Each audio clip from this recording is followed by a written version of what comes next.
வணக்கம். அன்பு சகோதர சகோதரிகளே, உங்களுடைய அன்பினாலும் பிரார்த்தனையாலும் விரைவாக உடல்நலம் தேறிக்கொண்டிருக்கிறேன்.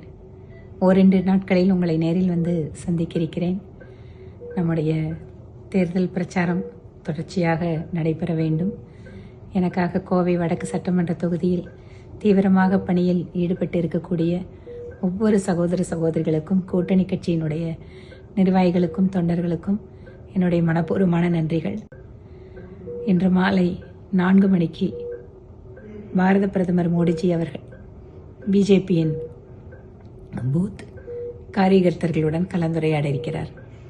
எனது பூத் வலிமையான பூத் என்கின்ற கலந்துரையாடலில் நாம் அனைவரும் நமோ ஆப் செயலி மூலம் இணைந்து அவருடன் பேசுவதும் அவர் பேசுவதை கேட்பதுமாக இந்த நிகழ்வை வெற்றிகரமாக மாற்ற வேண்டும். தமிழகத்தின் மீது அளப்பரிய அன்பும் தமிழகத்தினுடைய ஆற்றல் மீது அசைக்க முடியாத நம்பிக்கையும் வைத்திருக்கின்ற பிரதமர் மோடி அவர்களுக்கு தமிழகத்தில் தேசிய ஜனநாயக கூட்டணியுடைய வெற்றியின் மூலமாக நமது அன்பினை தெரிவிக்க வேண்டும் என கேட்டுக்கொள்கிறேன். இன்று மாலை 4 மணிக்கு நாம் அனைவரும் பிரதமர் மோடிஜி அவர்கள் பேசுவதை கேட்க காத்திருப்போம். நன்றி.